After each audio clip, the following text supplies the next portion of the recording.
안녕하세요. 성경을 온전히 알도록 도와드리는 성경의 온도 이재규현 전도사입니다. 오늘도 저와 함께 마가복음을 통해서 하나님이 우리에게 알려주기 원하시는 복음의 내용 함께 알아보도록 하겠습니다.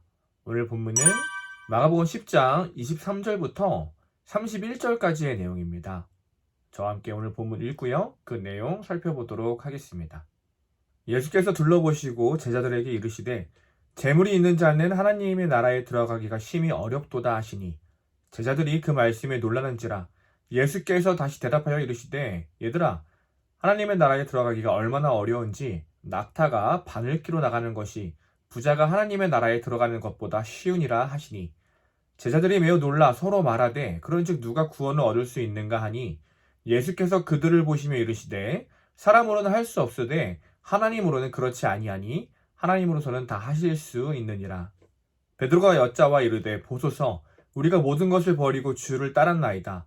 예수께서 이르시되 내가 진실로 너희에게 이르노니 나와 복음을 위하여 집이나 형제나 자매나 어머니나 아버지나 자식이나 전토를 벌인 자는 현세에 있어 집과 형제와 자매와 어머니와 자식과 전토를 100배나 받되 박해를 겸하여 받고 내세에 영생을 받지 못할 자가 없느니라. 그러나 먼저 된 자로서 나중되고 나중된 자로서 먼저 될 자가 많으니라. 아멘. 네, 오늘 본문 함께 읽어봤습니다. 바로 이전 본문의 내용 기억나시나요? 우리가 흔히 부자 청년이라고 말하는 한 사람이 예수님 앞에 나와서 구원에 대해서 질문했던 내용이었습니다. 어떻게 하면 구원을 얻을 수 있습니까? 라는 질문에 예수님은 그를 이제 사랑스러운 눈으로 바라보시면서 너와 가진 모든 것을 이웃을 위해 나눠줘라 라고 말씀하셨죠. 그러나 그 부자는 예수님의 말씀에 근심하며 돌아갔다 본문에 기록했습니다. 그 내용에 이어서 오늘 본문이 이어지는 거죠. 아마도 근심하며 돌아가는 부자를 보고 주위에 있던 예수님의 제자들, 또 많은 사람들이 놀랐던 것 같아요. 그러자 예수님의 제자들을 바라보시면서 이렇게 말씀하십니다. 부자가 하나님 나라에 들어가는 것은 참으로 어렵다.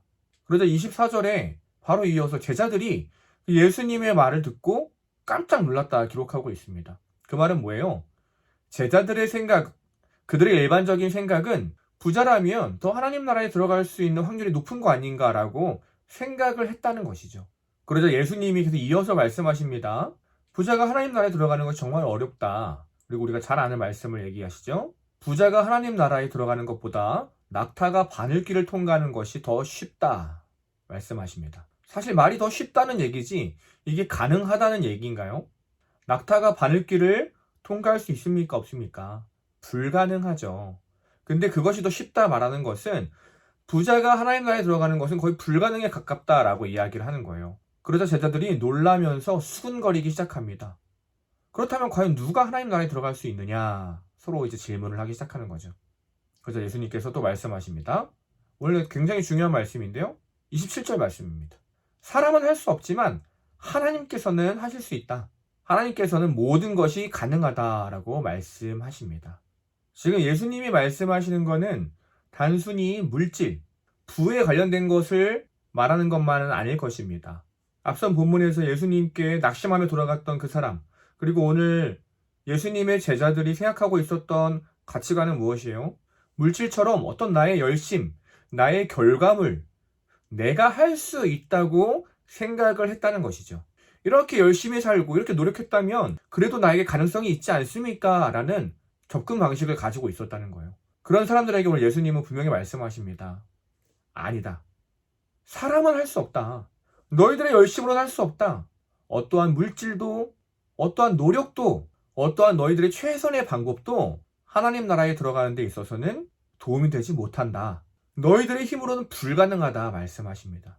그러면서 하나님 나라에 들어가기 위해서는 사람은 할 수 없지만 하나님께서 하실 수 있다 말씀해 주시죠.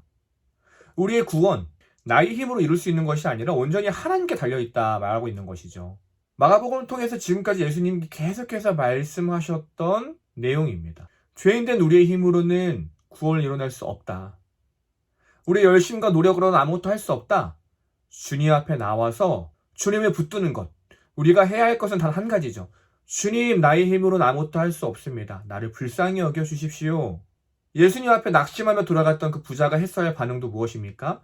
낙심하고 돌아가는 것이 아니라 주님 앞에 엎드려서 주님, 나는 할 수 없습니다. 그러나 주님은 가능하십니다. 나를 불쌍히 여겨주시고 나를 도와주십시오. 그렇게 말해야 했던 것이죠. 계속해서 나에게 가능성을 두고 있는 사람들에게 오늘 예수님은요, 다시 한번 말씀해 주세요. 구원은 너희의 힘으로 할 수 있는 것이 아니다. 하나님께서 하시는 거다. 그리고 계속해서 본문이 이어집니다. 그러자 베드로가 예수님 앞에 질문합니다. 그렇다면 예수님, 우리는 주님을 따르기 위해 모든 것을 버렸습니다. 이 말은 뭐예요? 우리는 어떻겠습니까? 우리는 구원받을 수 있습니까? 예수님께 질문하는 거죠. 그러자 예수님이 말씀하십니다. 나와 복음을 위해서 모든 것을 버린 사람은 이 세상에서 너희가 버린 것에 100배나 더한 것을 받게 될 것이다. 그러나 핍박도 따라온다. 그리고 장차 올 세상, 영원한 세상에서 영원한 생명을 받게 될 것이다. 말씀해 주시죠. 오늘 예수님은요, 너희가 이렇게 많은 것을 포기하고 나를 따르면 이 땅에서 손해보지만 나중에 하나님 나라에서 너희들이 받게 될 것이다. 이렇게만 말씀하시지 않습니다. 나중에 올 세상에서도 영원한 생명을 누리겠지만 이 땅에서도 누리게 될 것이다. 나를 위해 모든 것을 버린 사람들, 버린 것을 100배나 되는 것을 받겠지만 박해나 고통도 함께 따라온다. 주님은 말씀하고 계시죠. 결국 무슨 말씀이십니까? 하나님을 위해, 주를 위해 모든 것을 내던진 사람, 그 사람의 삶을 주님은 외면하지 않으신다는 것입니다.